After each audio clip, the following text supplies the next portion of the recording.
the thing. And we on the thing. That was a fun TDSP. Yeah. AJR and I already had one fight today. Let's see what we can get into next. Yeah, see if I can bait you into a video game one while everyone, because I was going hard too. I wasn't expecting that, but all of a sudden I was on fire. So yeah, I mean, your irrational mellow love is just it's hilarious. strong. It is strong. I don't deny it is what it is. It's incredibly funny to watch, given that guy sucks. Did we tweet this out from somewhere? Oh, probably not. Should we? Is that a thing we do? We're just like on the platform, like catching up on what just happened. Let's do it. Oh, and I just got the notification that we're even on, so I'm sure people are just getting in. Yeah, it's fine. We didn't do the flag thing because we're using a slightly different methodology today. We're too cool for the flag now. Confirmed. Too cool. We're almost this weekend. Our emotes should all be in, so we should be kids. All those tier 2 subs finally gonna have something to tier 2 sub about. Yeah. Right. So we're gonna have for tier 1 we have the flag obviously, and then we have 3-headed monster, big moose, the controller logo that we use for the gaming stuff. Love it. Cool. And one other one that I can't remember. No Knucklehead? Oh, that's the 5th one, Knucklehead. There it is. Yeah. Okay. And then for tier 2, we have a golden controller. And then for tier 3, we have the goaties. Goat. Oh, yeah. Oh, wow. That ended up being such a weirdly good time. Mm-hmm. Yeah. Yes, it did. We have a S. Terrell, the first man in. Congratulations to you, sir. Something to be said for that. Oh, I should bring up stuff, huh? Should I tweet this from the gaming account? Yeah, if you can, while I'm bringing up our WGT stuff. I got you. Cool.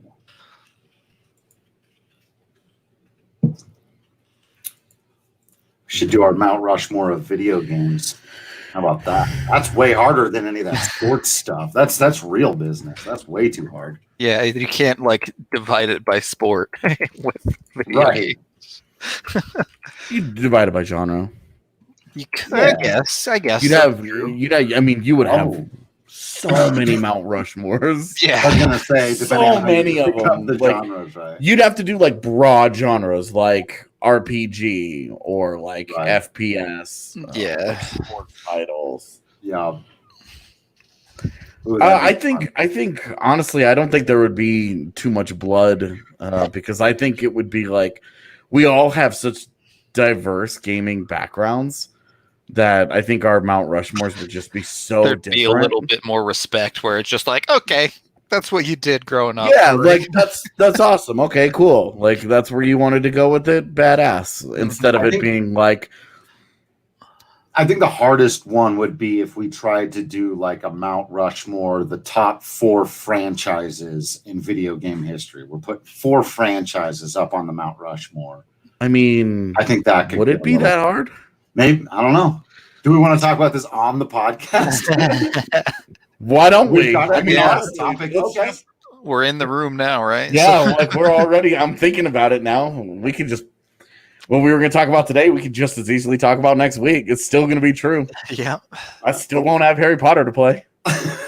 Still won't have. Well, let's see how long each goes. Let's jump into this then while we're feeling it. We should get Andre to jump in and threaten to shoot people. That's it. When he did that, I don't know if you saw, but our viewers went from like 20 to 40 or something. Like, it's like, oh, they're talking about shooting people. Just like us watching that that guy run away from the cops earlier today. Gotta see that. I hope so. Is that true, Roberus? Yeah, I don't. If there is, I don't know anything about it. But I've also stopped following active gaming news for the most part. I have a little bit too. It's just. I see it when it's out. Yeah. Yeah. It's like, dude, like we're all so busy all the time that it's like. can't keep up with it anymore. PSO 2 is being released in North America next Wednesday, and it's like, great. I have a bunch of friends that want to play it. Don't know how much time I'm going to be able to commit to that right away, fellas. Could or could not be an NHL draft in 2 weeks. God. Oh, I know, right? All right, let's do the thingy. Ready. Welcome into the DNVR Gaming Podcast presented by WGT Golf, the most realistic free golf game loved by more than 20 million players around the world. Remember, you can play closest to the hole or full stroke play on world-famous golf courses, including Pebble Beach, Bethpage Black, St. Andrews, and more. You can challenge any one of us just about any time. We've got weekly, weekend tournaments, which neither AJ or I finished last in, and both of us were very excited about not finishing last this past Sunday. Go team. How'd you do in the tourney? I finished mid-pack. I felt okay about it. I was doing well and kind of blew it at the end, but every time I go into that game, I think I'm going to be Tiger or Phil, and I end up being Brady or Manning. So Brady or Manning, isn't that those are football people? Yeah, they are, but they're doing that big thing this weekend with the 4 of them. Yeah. I don't even know the team. It's Tiger and Manning, right? And then it's Phil and Brady. I'm pretty sure those are the teams. You already know more about it than I do outside of it existing. They talked about it on the DNVR show, and apparently it's best ball. And they brought up a good point of like, isn't every single best ball just going to be Tiger and Phil's balls? Yeah, right. What are the chances like one of the non-golfers? Yeah, like Manning and Brady, you're just going to get to play. It's just like a round of televised golf for them. Just hanging out. Oh, man. Yeah, no, I'm starting to get the hang of it. But, yeah, the closest to the hole, I thought I was ready. I thought this was going to be my thing because I got no short game. But the challenge of the courses and the water hazards, I was flying through it. My first 3 or 4 holes, I was doing great. I hit the ball into the water, dead. Yeah. Just done. Yeah, I stuck the green on hole number 1 and was like, let's roll. And then it went downhill immediately.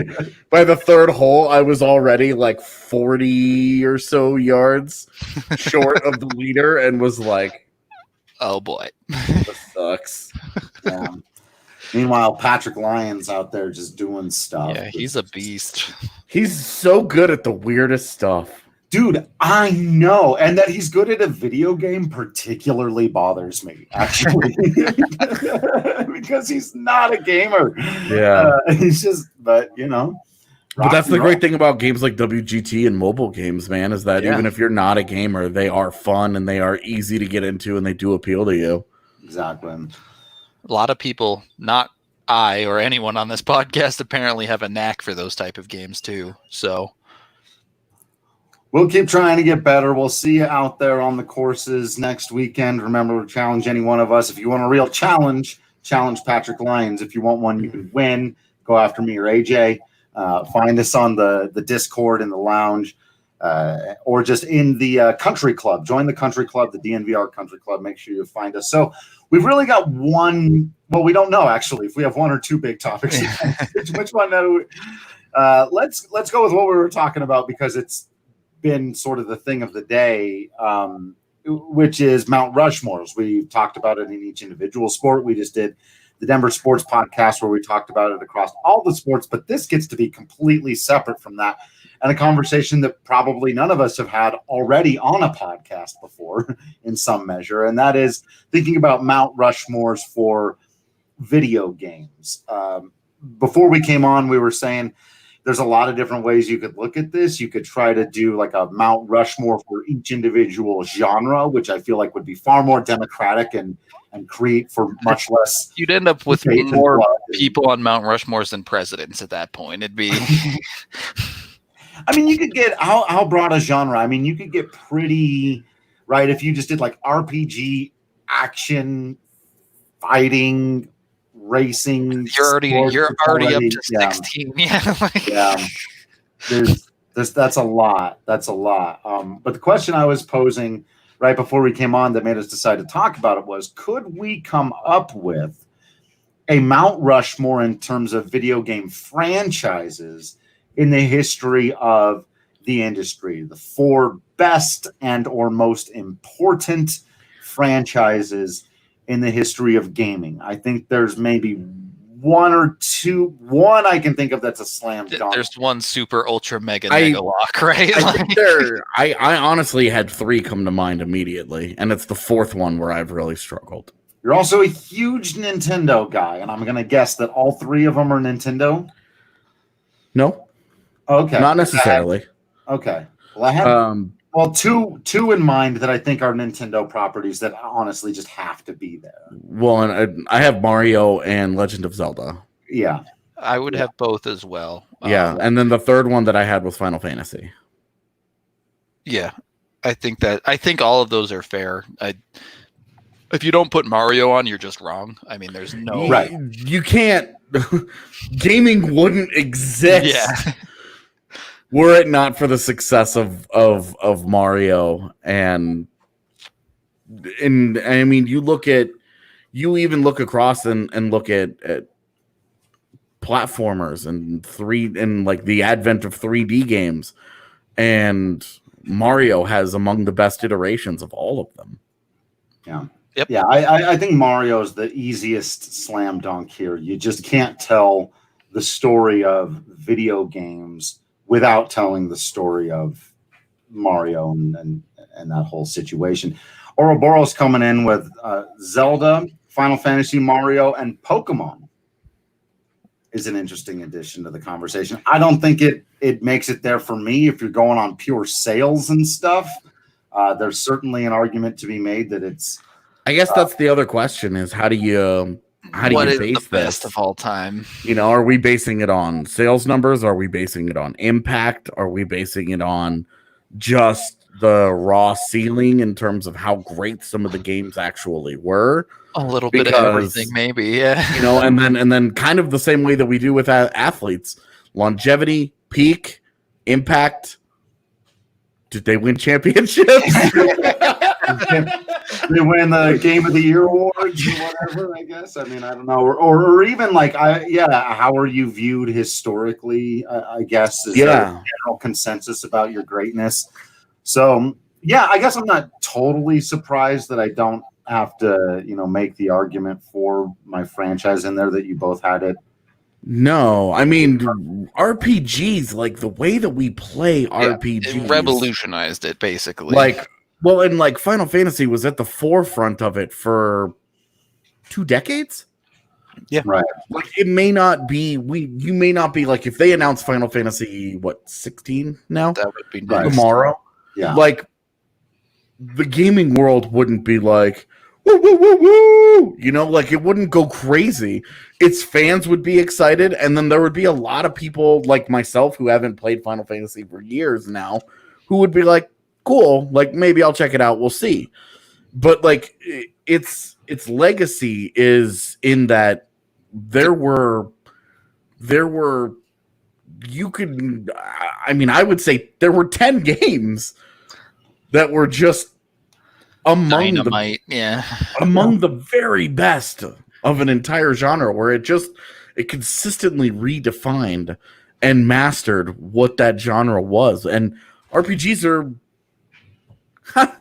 pretty much everything is an RPG, right? Like among the most played games that exist. Over the last, I think gaming over the last 20 years has probably shifted to where we see FPS is like hardcore took over the market. Just FPS just started bombarding the market, and then kind of these like open world type of games started coming out, and Final Fantasy was like the build up to a lot of that.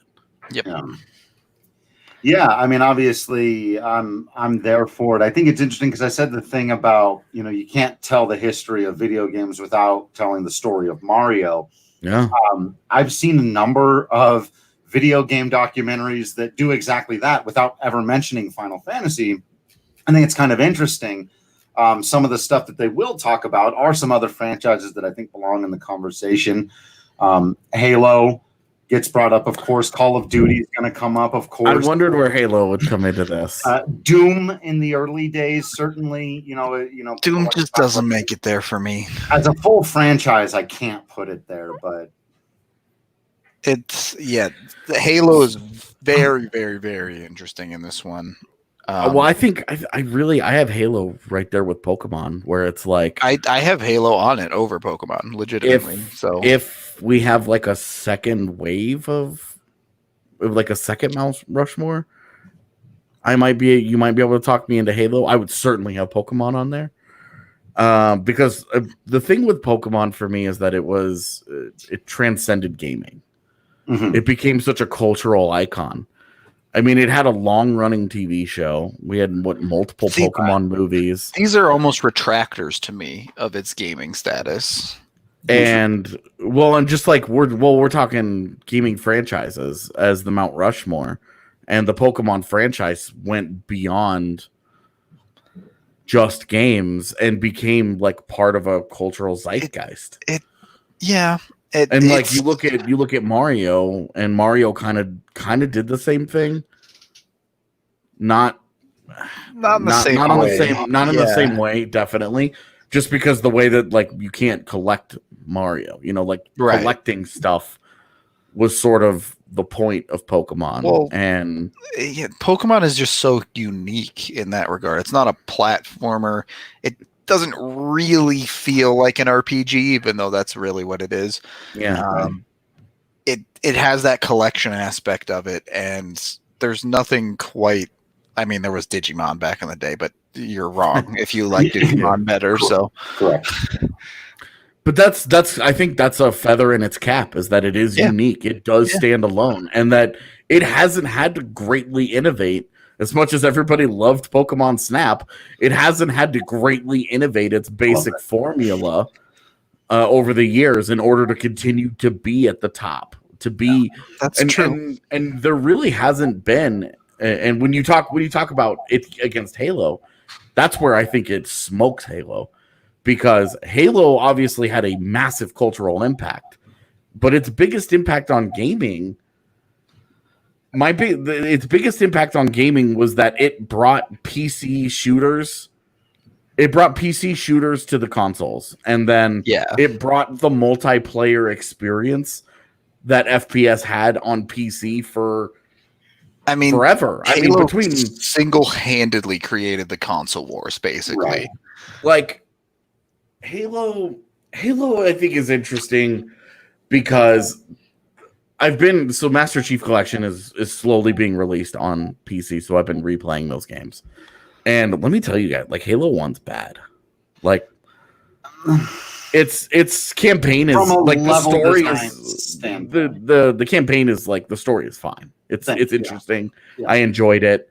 I really enjoyed re-experiencing it because it's gone so many different directions over the. And it's hard to remember too the revolutionary aspect of the gameplay. It's like going back and listening to some of the first times that Jimi Hendrix was messing around with feedback. Like you go back and listen to some of that early. It's not pleasant to listen to, but he was figuring out a new thing. So I feel like Halo 1 in that way, like I do get a little bit sent. Like I don't want to get revisionist about like how important it was. No, that game worked.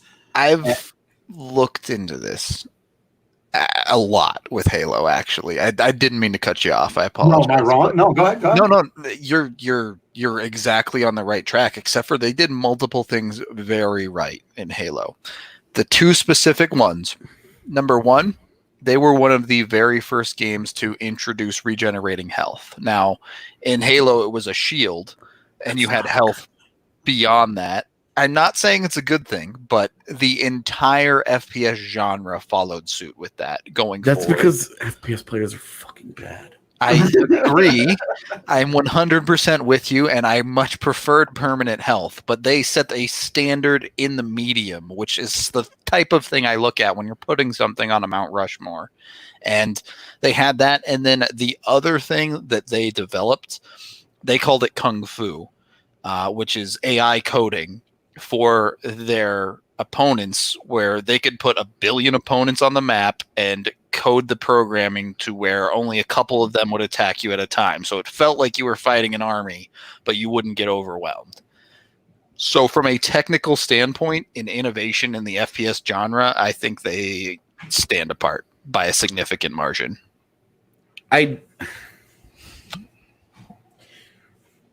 Regenerating health is like such a small. It's like it'd be like giving credit to the first ever game that was like, oh, you don't take fall damage. Like it makes a difference when you play it and it changes how you play the game, but it's just like a small tweak to a much bigger formula. So it is, credit, but it's just not. They were also, and this will be a hot topic for many PC gamers, but they were one of the innovators with console aim assist. If you remember playing the very old Call of Duty games before Halo, aiming was freaking hard. Yeah, and Halo that's why had aim assist. It's why you also see, like Counter-Strike stands out.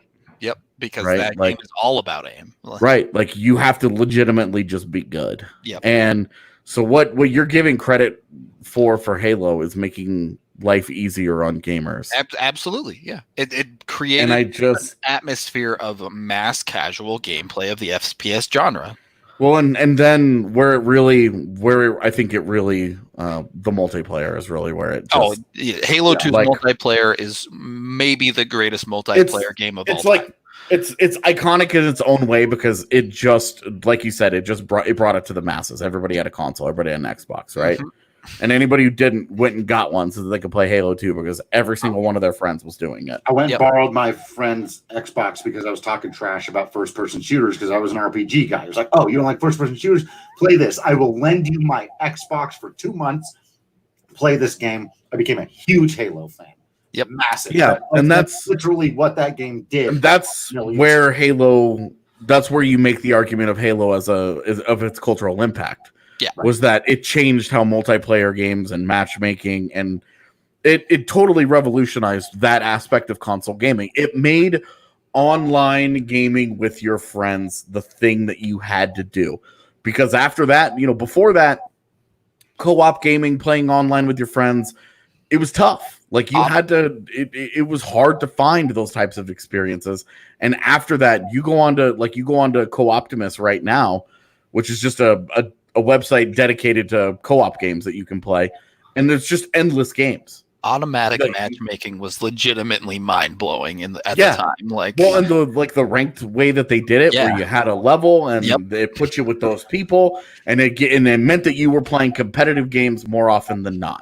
Yep. And it meant that if you got really good, then you had to work your way to being really good. It was awesome.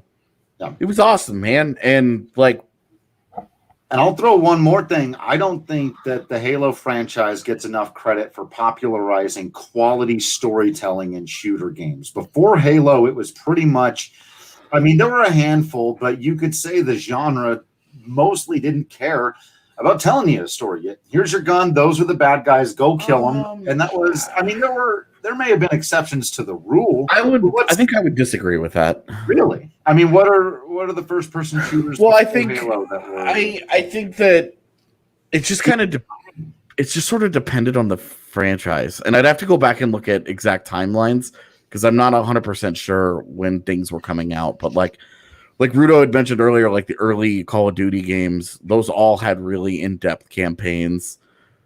I can't tell you which came out. I don't know what came out first. Or I guess in my mind those came out after. But the thing about the early Call of Duty games is they pulled from real life conflicts, and after Halo, they moved into modern warfare and original stories. You guys remember though, the early 2000s, every single FPS coming out was made during World War II. Yeah, World War II this, World War II that. All you did was kill Nazis. Yeah. Right. All you did. Like every one of us in this generation of gamers has killed more Nazis than anybody IRL ever came close to. Yep. I remember when Medal of Honor was better than Call of Duty. Oh, right, exactly. Well, and Medal of I got dunked on in Medal of Honor so hard one time.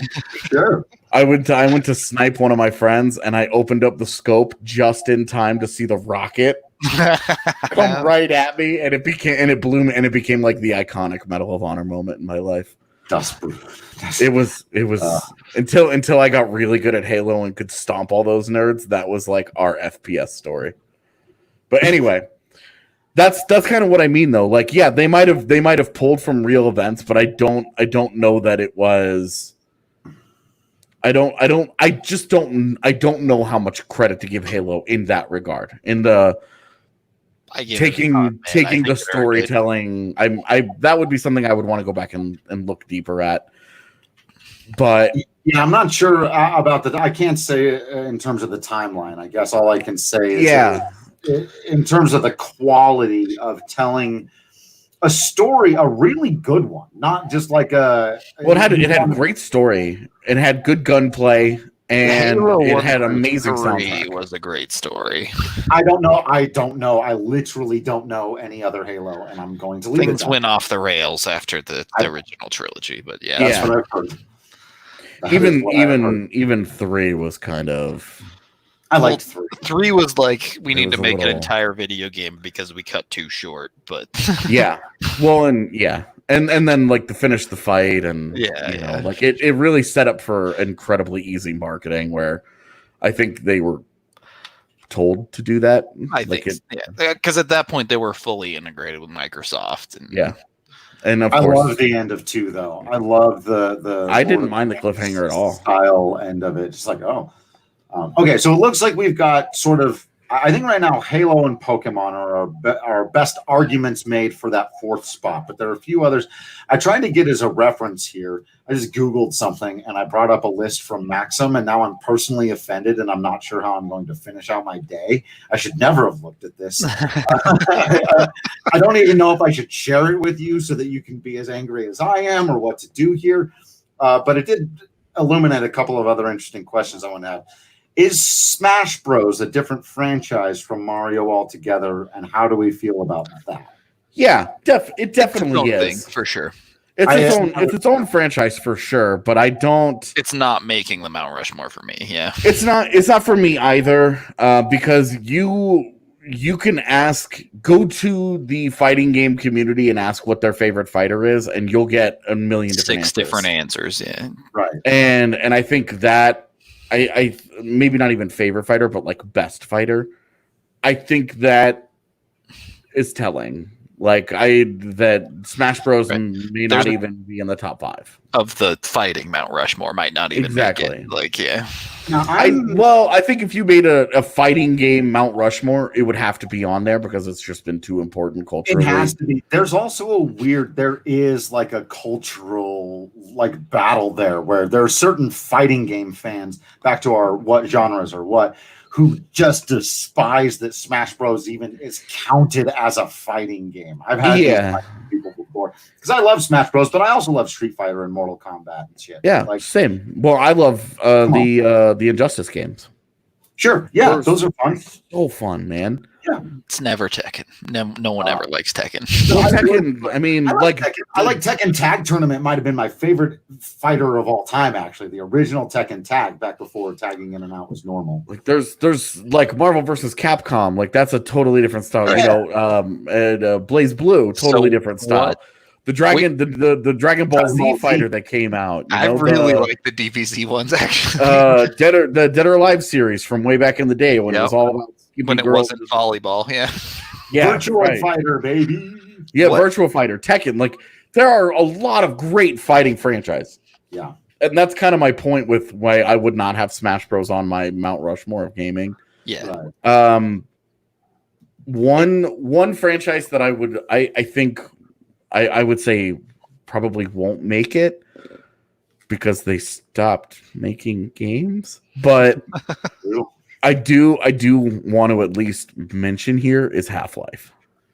Yeah. Yeah. I mean, if there were 3 or 4 more games in that franchise, right. It's super duper revolutionary for its time, right? Right. But, like completely had a massive impact on how games got made.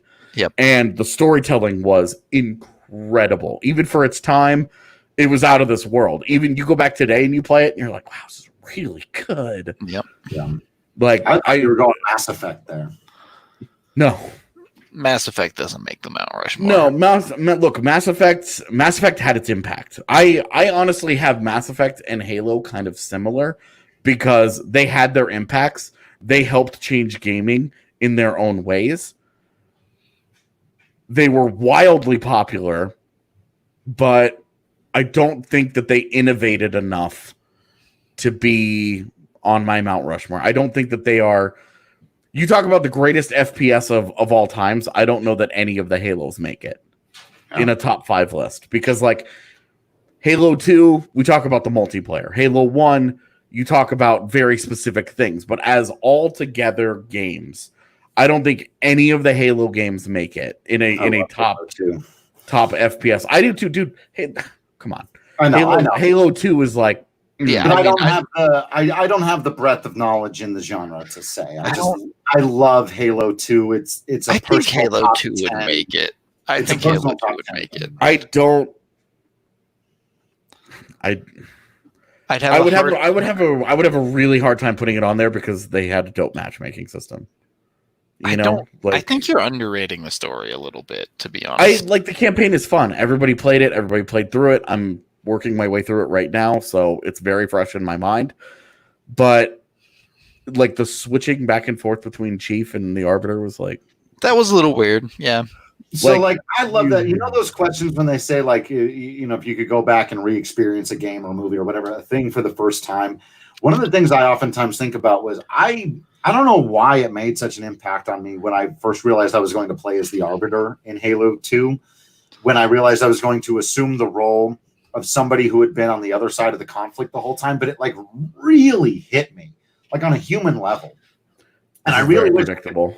And I know a lot of people hated that it's moment. Very on brand for you. And it's funny. There's another moment very, very similar to this in another franchise that should at least be in the conversation, but doesn't get on the Mount Rushmore because it wasn't popular enough. Second, Metal Gear Solid did this similar thing where at the beginning of that game, they sort of pull the rug out from underneath you and the main character isn't who you thought it was going to be.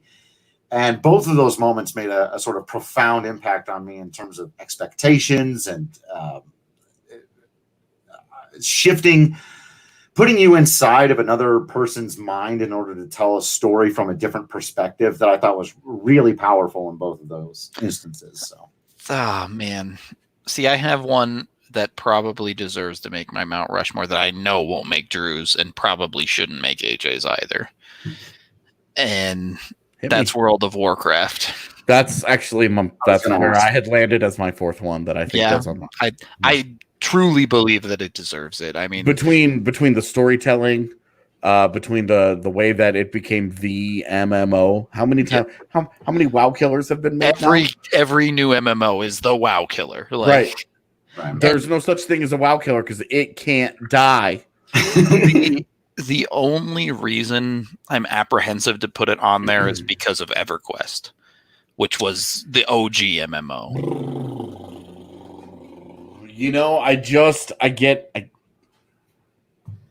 It doesn't have the longevity. It doesn't, exactly. And I don't even think I would say it doesn't even have the peak either.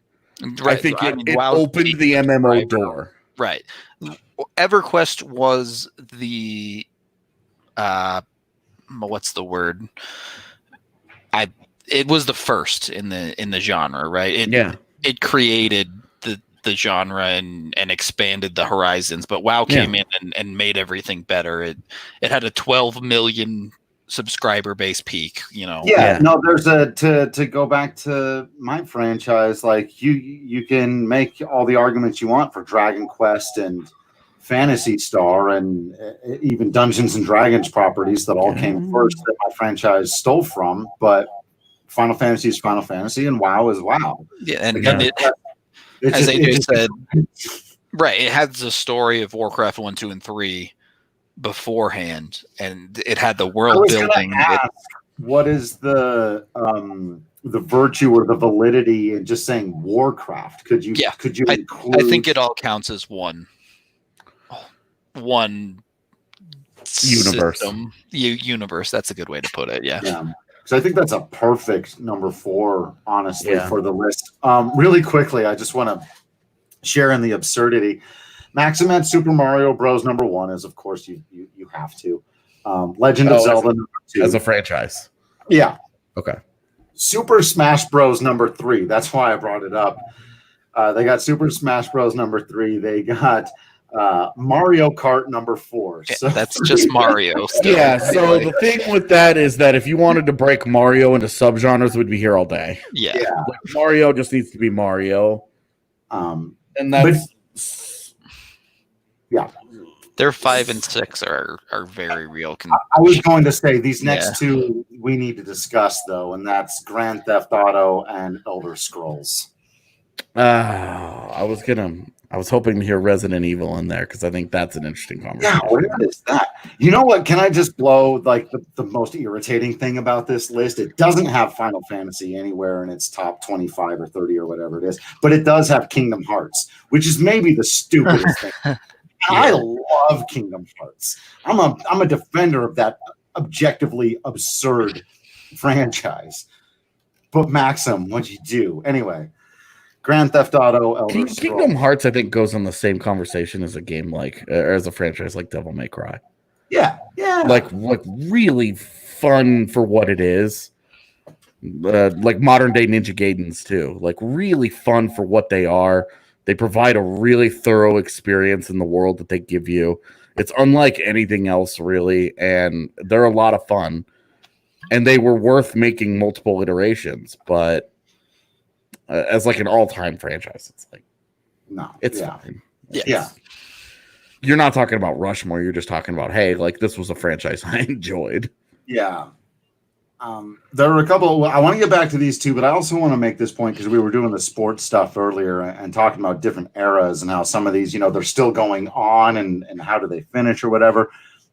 Some that still technically exist, but back when we were kids would have very easily been on the Mount Rushmore, but they're genres that aren't that popular anymore. And I'm not seeing on any of these lists. No Mega Man, no Castlevania. And look, I get it.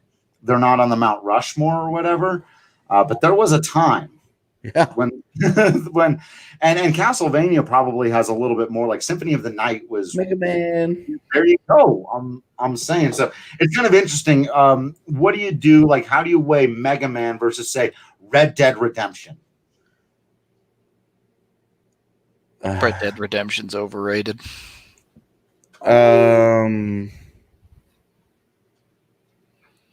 Really? I mean, Mega Man, I think, more than anything else, was just a raw example of brilliant game design. Mm-hmm. I don't know how much it revolutionized things. Probably not. Because it was just platformers back then were kind of the thing. Sure. There were tons of different kinds of platformers, and it didn't really. Its big thing was it didn't have a linear path. You could pick your bosses. Right. You had to. That was part of the experience of Mega Man was figure out the order of bosses and weaknesses. That was a big thing. The Mega Man franchise I struggle with because I never felt like I experienced growth with it, right? Like you play Rockman X and you play Mega Man 9 and it's the same game, just with different bosses, right? Yeah. Yeah. It's odd to me because I don't disagree with that. How many of those games I find entertaining for slightly different reasons, and it'll literally be like, oh, I'm going to play Mega Man 3 instead of 2 because I want to hear the music from Mega Man 3. But you're right. In terms of the gameplay experience, there are slight tweaks, but it's not as revolutionary. Sure, you get this power up or that power up or whatever. Right. But whereas Castlevania and another franchise we haven't talked about, Metroid, literally had the whole genre named after them. Yep. Yeah. Metroid's an interesting one. Because why does my phone keep doing this? I think it's inviting you. It's There are Sorry. very few franchises, I think, that survive the tale of longevity through the GameCube, and Metroid is one of the few that did. Yeah. Other than that, you have basically, Mario and Legend of Zelda as the other big ones, and the combination of Smash Bros. Obviously, but there are so many games on the GameCube that ended up forgotten, or even something like Animal Crossing really didn't hit its stride until after the fact. So it's a console where, historical game franchises, either you were the juggernaut or you kind of faded out a little bit. And that's a bonus to Metroid in their standing in a ranking like this, in that it survived and even thrived with things like Metroid Prime, bringing it into a modern era for that game, which I think is a big deal for these longer existing franchises. Is how have they adapted over the years? Games that defined franchises like Mario 64, why it stands out as this went from the most popular 2D side scroller to a full 3D world, revolutionizing the gaming industry. And that's a big deal. It did. I mean, it changed. Well, and that's kind of, we haven't even really talked about it other than acknowledging it's there. Like, that's why Zelda's here too. Yep. Yeah. Yeah, I mean, Zelda has the longevity, the overall quality, even though, since you guys made the argument for Final Fantasy, I as somebody who's never been that into the Zelda series, it's just so objectively quality. It's also one of the things I've often pointed out about the Final Fantasy franchise, which I feel is almost unique across like artistic mediums. If you're talking about a writer or a director or a musician, it's very difficult to do what the Final Fantasy series has done and change it up every single time. New world, new characters. Arguably, some of them are completely different genres, but have a similar sort of core theme. I used to argue that Zelda doesn't do that at all, and I was wrong. Zelda doesn't do it in as extreme sort of surface level ways, where every time you've got Link, you've got Zelda, you've got Ganondorf, typically. Certain themes that are always there, but the reinvention inside of those parameters is absolutely staggering. A Link to the Past and Wind Waker are completely different experiences. And I think it's extraordinary that franchise has accomplished that while its aesthetics have to adhere to so many strict rules. Like Final Fantasy can go from looking like a medieval game to a super futuristic science fiction game, and they can kind of play with all of that stuff, but you have to have green-haired, pointy-eared, better have a boomerang, and there better be 3-hit monsters. There's so many boxes you have to check that they continually reinvent how platform gaming works. Blows my mind. It's that reinvention is a big deal. If you're to be a franchise with longevity, you have to be able to reinvent yourself multiple times.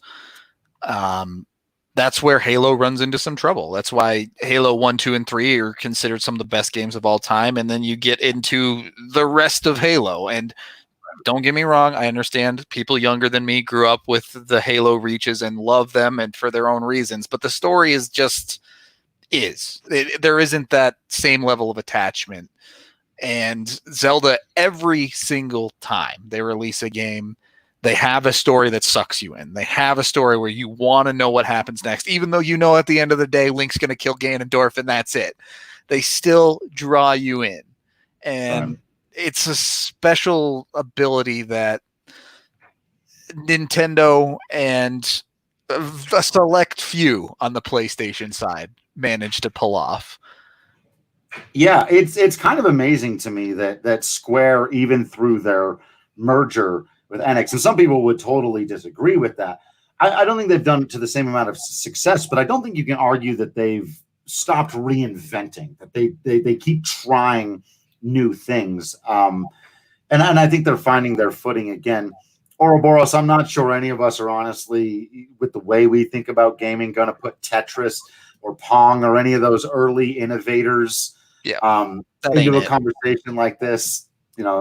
Thanks for what you done, but yeah, it's Tetris was a great game. It has its place in gaming history, but at the end of the day, you're just dropping blocks down fast. Right. There isn't the storytelling side, the longevity of the game as a unique force. It's not there. It just isn't. I'll do. We sort of brushed over these two while AJ is getting his delivery. We got the Elder Scrolls. Let's start with that because I know he's got more to say about GTA probably than I do. I think Elder Scrolls is a top 10 franchise. I think I would probably have it right around 10th, even though I'm not as big into open world games. But again, it's like you can't argue with the successes of Skyrim and Oblivion before it. I was a huge fan of Morrowind, which anyone who played it, they know was good. So it's like, where are their misses? There is an argument to be made that Morrowind is the greatest open world game ever. Wow.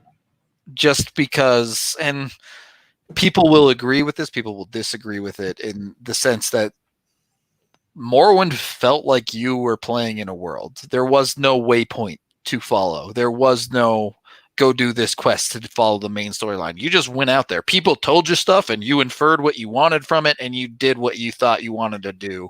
If you wanted to kill a main character in that game, you could kill a main character and ruin the storyline forever. That that was awesome to me. And the Elder Scrolls, especially with Skyrim, did hit that permeation level into the main consciousness of transcending beyond video games and things like that. It was one of the first video games my wife ever actually played all the way through. So it has that staying power, I would say, of one of those all-time franchises. You lose a little bit. People aren't as familiar with 1 and 2, the first couple, Daggerfall, and I can't even remember the first one. I can't either. So my point exactly being, it doesn't quite have that longevity that the ones that probably deserve to make Mount Rushmore do, but nonetheless, in 10, 15 years, depending on Elder Scrolls 6 and how people feel about ESO Online and things like that, it could be one of the games that makes the Mount Rushmore of future generations. Yeah. Do you have strong feelings on Grand Theft Auto? Because it's never been my franchise. I know AJ's really into it, and it's just not for me. Have not played the modern ones as much as most people. Really like Vice City back in the day. That was the only one I kind of dug, yeah. And that was, it's kind of the same story, right? That was one where it was like, wait a minute, you mean I get guns in an open world? I'm playing, I guess, really a third-person shooter where I can run around and do whatever I want. And that felt fun. It was a lot of fun, but it did not have that it factor. It didn't feel like I was playing something truly unique or truly changing the game for me, to the point where honestly, I thought the stories were very well laid out and they had a bunch of unique things in that regard, but I don't know. Maybe this is more just a personal feeling for me, but it didn't have that suck me in factor to where I just did not ever want to put the controller down with that game. So yeah, I felt the same. I never really dove that heavily into any of them. I knew people who were into it. Obviously, I remember them being controversial back in the day. But yeah, no. It just growing up did hurt the GTA franchise for me.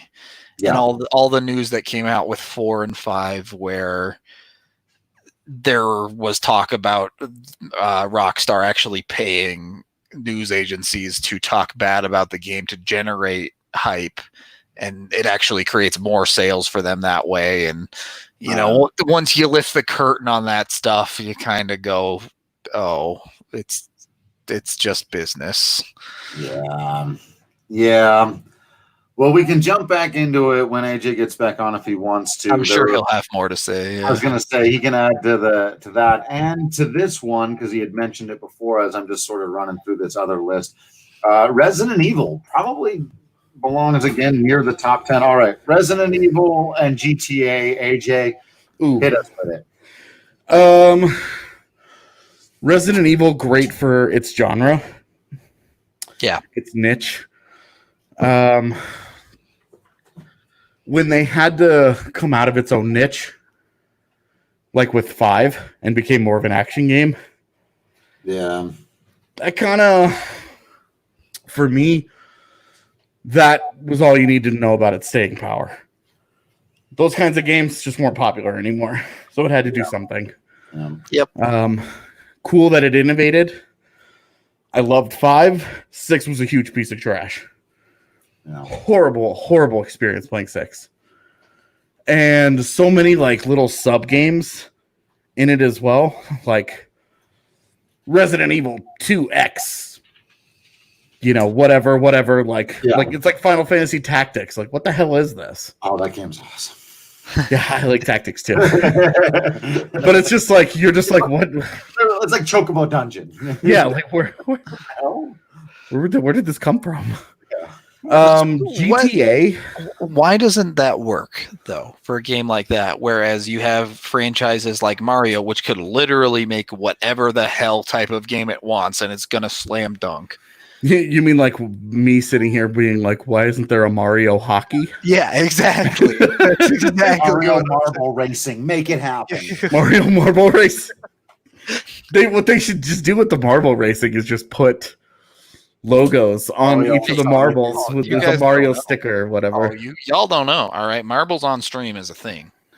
Oh no, I'm fully aware of this.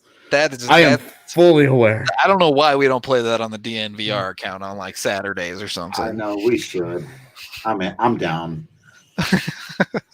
God, this Maxim list is absolutely terrible. What all did I miss? Apologies for that. I had a visitor at my house. GTA and Elder Scrolls. Elder Scrolls would be all you guys, so it's a good thing I missed. We covered that, and we kind of said AJ will have more to say about GTA. Yeah, GTA. A masterclass in world building, crafting an open world. The fact that I can fire up a GTA just to drive around and listen to the radio. Yeah. I don't know that you can do that in any other video game, that you can do such an inane task and get the same level of entertainment out of it, because they took the time. They have full radio programs that they recorded, hours worth of radio programs that they recorded for that game. Yep. Yeah. And the insane amount of dialogue, walking down the street and talking to people, punching people, robbing people, being perfectly pleasant to people. It's totally different interactions. Same person, different, a random NPC on the street, 25 different lines of dialogue programmed for them. Just an absolute masterclass in dropping you into a world and making it feel like a real world, like in a relatable world, not a fantasy world, not a Skyrim level where you're like, I can't find this anywhere on Earth. You get dropped into a Los Santos or something, and you're like, oh, I could physically go to this place. I could walk around this city and talk to these people and witness the insane levels of crime that take place here. Like, I think GTA, I think you could make a really cogent argument for GTA on a Mount Rushmore, because even though, it's been around for a long time, it innovated. Do you guys remember early GTAs were top down? Yeah. 1 and 2 were top down. And I don't know if you guys ever played on one of the Nintendo handhelds, but it was called Chinatown Wars. Nope. Totally different than other GTAs. Extremely fun. Yeah. Had like a co-op element to it. Was so cool. Do you Totally think it's different. is it a top 10 franchise for you? That's kind of what I did with Elder Oh, Scrolls. I sort of jeez. stuck it at 10th for me. So I think it's a top 5 franchise in gaming history just because of its impact. yeah. Would we have games like Skyrim if GTA had not been successful switching to the massive open world model that it did? I don't know. Maybe. Hmm. But GTA, Rockstar with the GTA franchise, when it switched to in GTA 3, that kind of open world, and said, hey, play the game however you want. Changed gaming. Yeah. It gave there were already non-linear games in existence, but there wasn't anything like that. Right. Like Mega Man was non-linear because you could choose your boss. Yeah. But right. But yeah. you only had so many of those that you could choose from. Every decision was the same. It was just where you were going. The destination was different. In GTA, you and I, the three of us could sit down right now on a fresh file of GTA and do completely different things. Not see each other for 40 hours. Straight up. And just go through it at our own pace. Let's say we each play a GTA for 40 hours. We play the same GTA. We could come back, take notes, timestamp everything all the times that we did the missions, when did we unlock this part of the city or whatever, and they'd be completely different. Because GTA opened up options in gaming in a way no franchise really ever had before. It opened up player freedom. Yeah. And the way that LeBron James opened up player empowerment in sports by deciding he was going to do whatever the hell he wanted and forever changed NBA's landscape, Rockstar kind of did the same thing. They empowered players to play however they wanted in the GTA games. And while there are limitations, like the first several, you couldn't swim for some reason. You could do anything else, but as soon as you touched water, your guy was like, "Nah, I'm down." Like, there were limitations, but for the most part, you could do whatever you wanted. You could be who you wanted. There are communities of people out there that follow the rules, follow the laws, play GTA as straight up as they absolutely insane can. Thing ever, watching people drive the speed limit in GTA. Red lights. My fiance exposed me to a whole world of people that on a daily basis use GTA as a massive role-playing playground. Yep. They take on role-playing roles and they play these roles for months at a time on these closed, dedicated servers, and that's what they use it for. It's insane the way that GTA opens up different things that you want to do with players. And I think we could, getting to our original question, I think GTA and Warcraft have very strong arguments for our last Rushmore spot. The fourth spot, yeah. Yeah. That just reminded me. Remember back when every news report and documentary about video gaming was about Second Life? Anyway. Oh, the worst game ever made. Did you guys ever play it? No. I did. I was curious. It was bad. Yeah. People made a shit ton of money off of that. The funniest thing, one of the funniest video game pranks of all time was when a real life television personality goes into Second Life and created the same life that they're already living, and then tried to interview people in Second Life to spice up their show, and they advertised it like crazy, and people bombarded the interview with penises. Yep. Well, sure.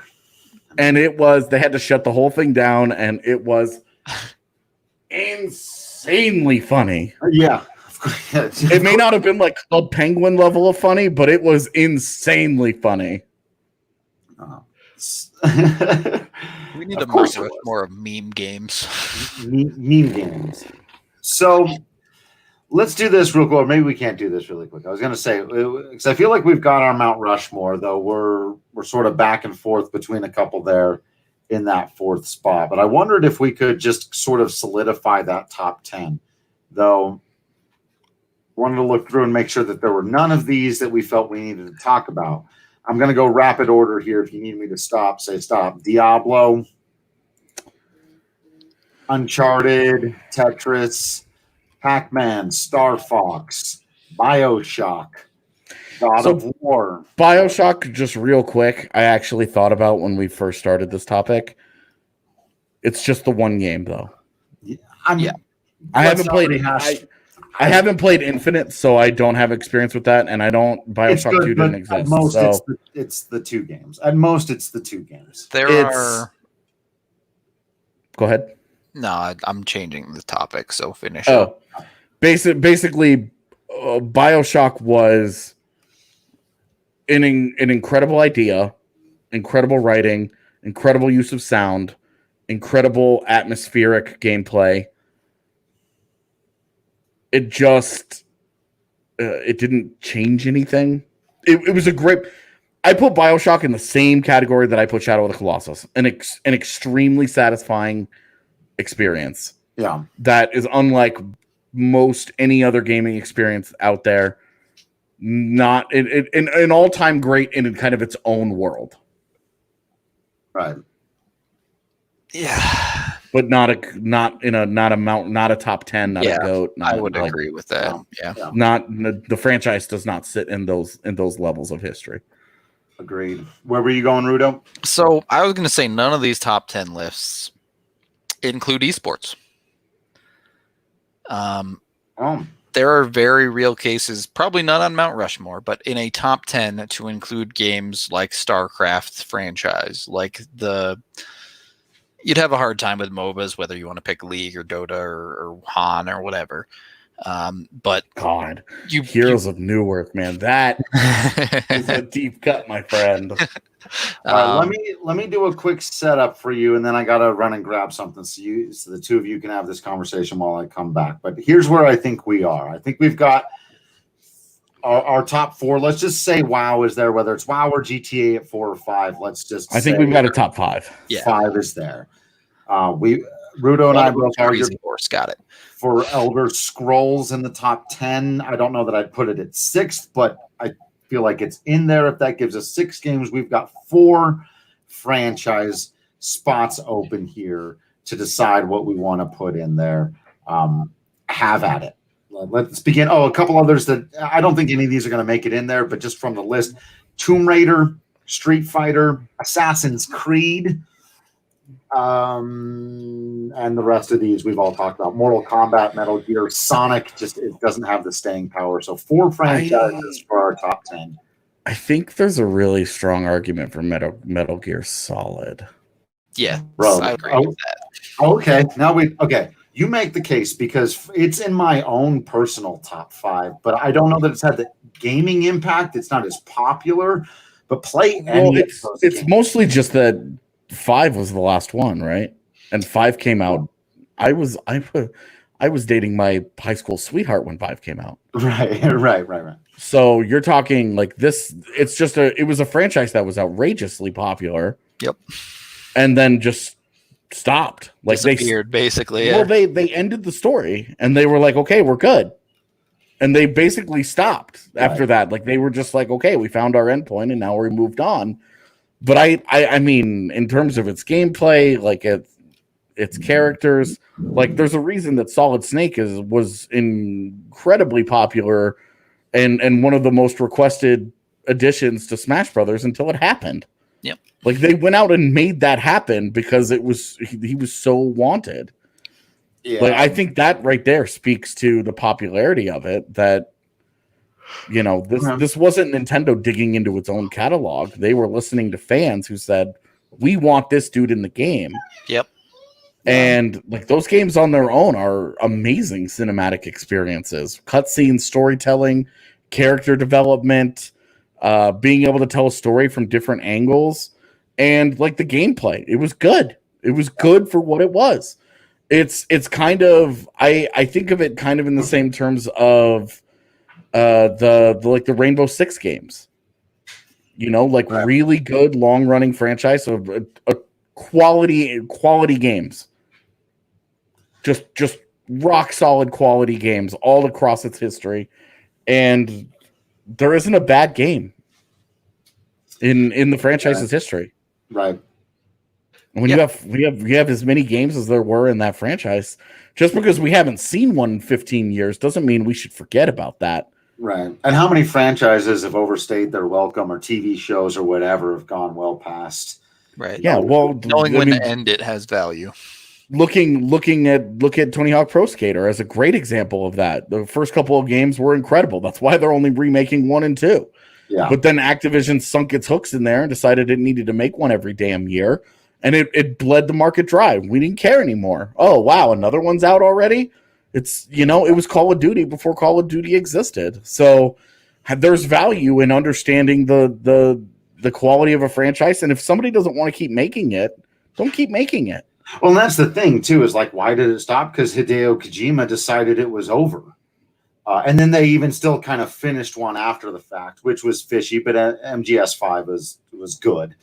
So there's no real issues there. But Hideo Kojima is a genius of our industry, of the whole. Like, if you want to celebrate an individual, that guy is the Quentin Tarantino of video games.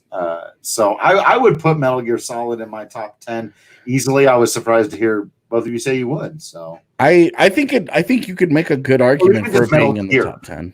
Yeah, because if you include the early games, like there's some decent Nintendo and Super Nintendo games with Solid Snake or Snake that were Metal Gear. Throw in Metal Gear Rising.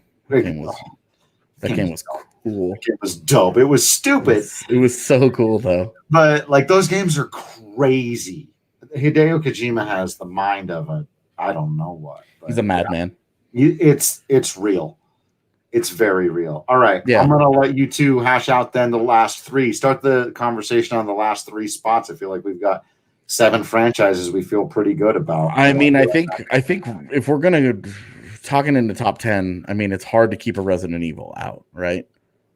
Probably. I mean, just it's one of those franchises that has the staying power, right?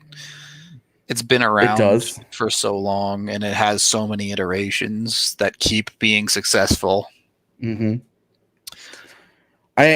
Resident Evil also. I mean, I don't know where we are on some of these, but what about like Kirby?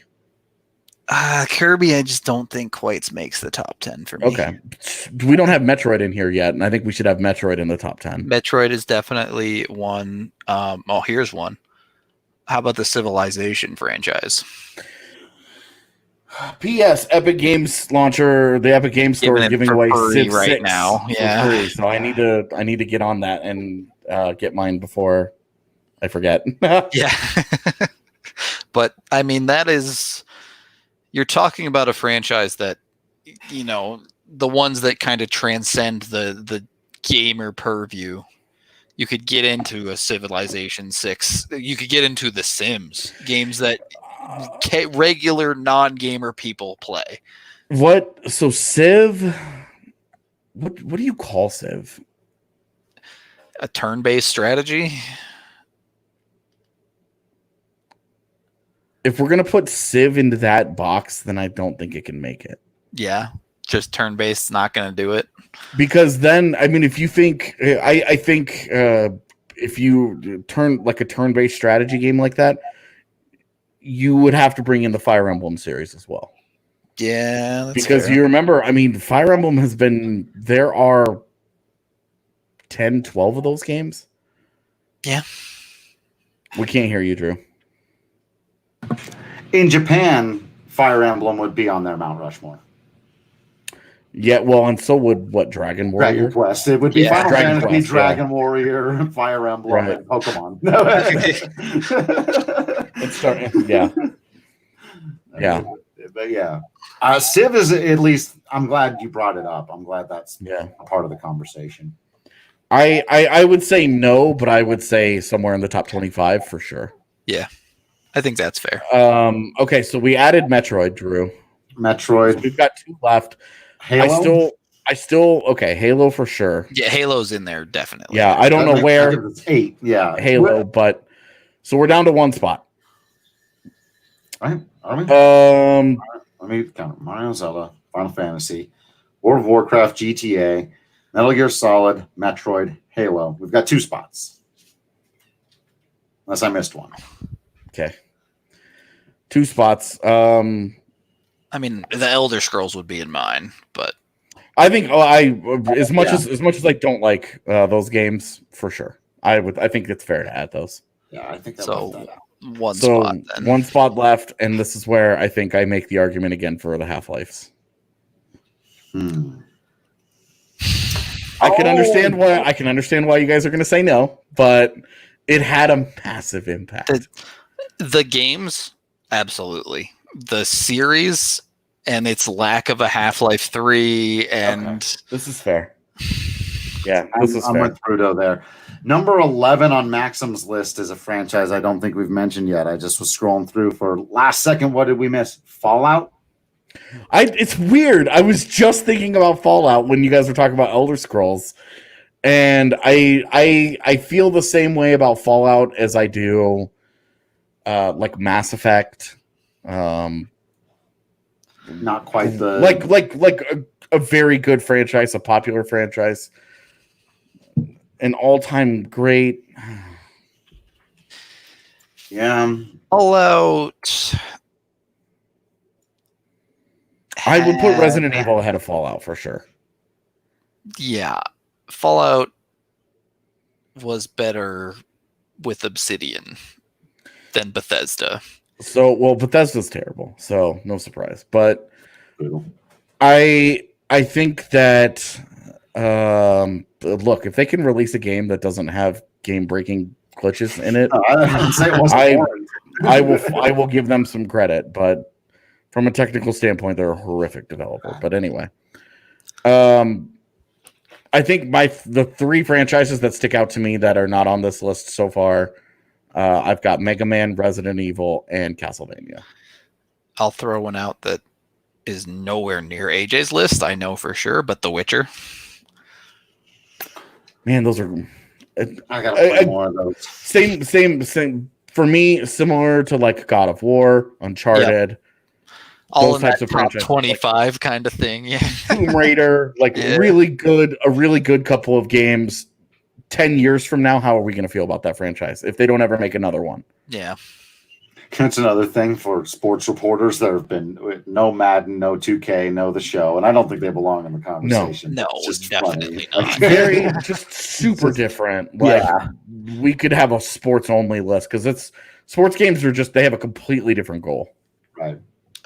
Here, one might be tempted to pull Smash Bros back into the conversation at 10th again. Smash Bros at 10, I think, is a really fair conversation. I would throw Dark Souls into the ring as well, but I wouldn't. Again, Mass Effect, Tomb Raider, all those God of War, Uncharted. And when you're hitting 10, clearly we're all cutting off into our own branches of gaming at this point. So. Yeah, I think that's what the 10th spot has. I might actually concur with AJ and go old school and slot Castlevania in there. I'm comfortable with the innovator there, yeah. I was leaning more towards Mega Man because Mega Man had some great it innovated within itself and then came back 20 years later and was insanely popular again. Right. So even my if argument, it didn't innovate. Yeah, my argument in favor of Castlevania is one, the best game in either of those franchises is clearly Symphony of the Night. And this is sort of closer to your Pokemon argument. Is this related to the Castlevania video game? God, we forgot Pokemon. Oh, shit. Okay, well, never mind. Pokemon is in our top 10. Yeah. So now we're just talking about 11th. But to finish my thought on Castlevania, look, folks, when someone comes in and hits a bicycle kick over your head, why a soccer analogy? I don't know. Triple Deke, what do we do? Take it, fake it, score. Pokemon is a top 10 video game franchise. So we're not ridiculous people. Castlevania, shout out for the quality of your Netflix show. Video games, there are a lot of video games have tried to branch out into shows or movies, and Pokemon had a little bit of an in because it could be mostly aimed at kids. Though I will say some of the Pokemon stuff, and even the Detective Pikachu movie was good. I liked Detective Pikachu. It was good. If you don't cry at the first Pokemon movie, are you even alive? Right. It's like not getting emotional during Rudy. Like, come on. So the list of video game franchises that have successfully branched out into television shows or movies are Pokemon and Castlevania, I think. I think there are a couple of decent Final Fantasy movies, but they're like directly related to their games. They don't. I mean, I liked the first like Resident Evil movie or two. I thought were enjoyable. Okay. They were a little absurd, but Yeah. they were fun. Well, Anyway, as long as you're not like the Zelda series, you're doing okay. So bad. Drew, did you ever play the handheld Castlevanias? I played one of them way back in the day. Yeah, I can't. Yeah, the 3DS ones because Circle of the Moon, I think, is what I played. Circle of the Moon is dope. Those games, there were 3 of them, and they were all excellent. Yeah.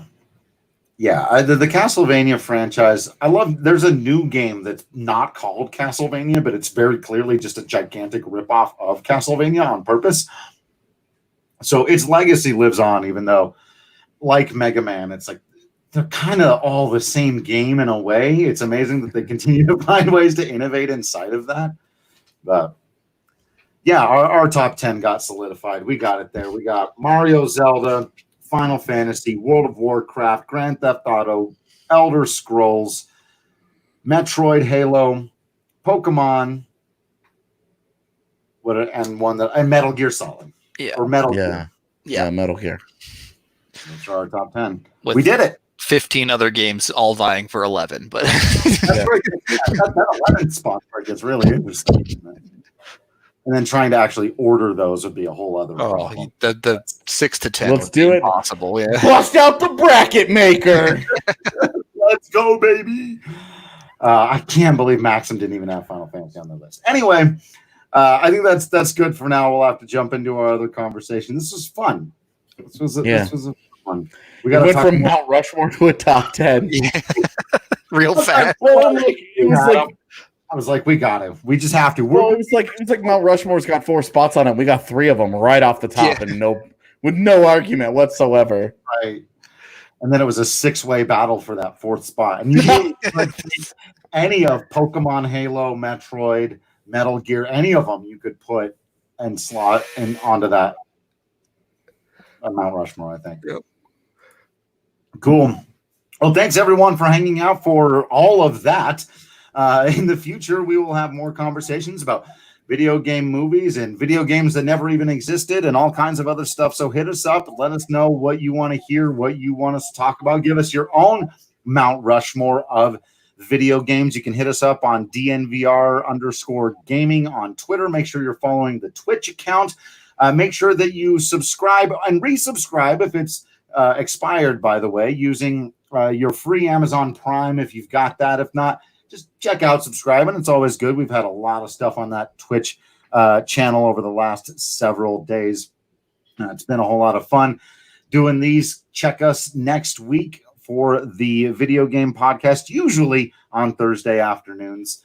So, yeah, I think that's all we've got for you today. Make sure you're following everybody on social media, subscribing to the DNVR.com, and play that WGT Golf. Download it for free on your phone or laptop. For Rudo and AJ, I have been Drew Kreisman. You've been awesome, and we will see you next time.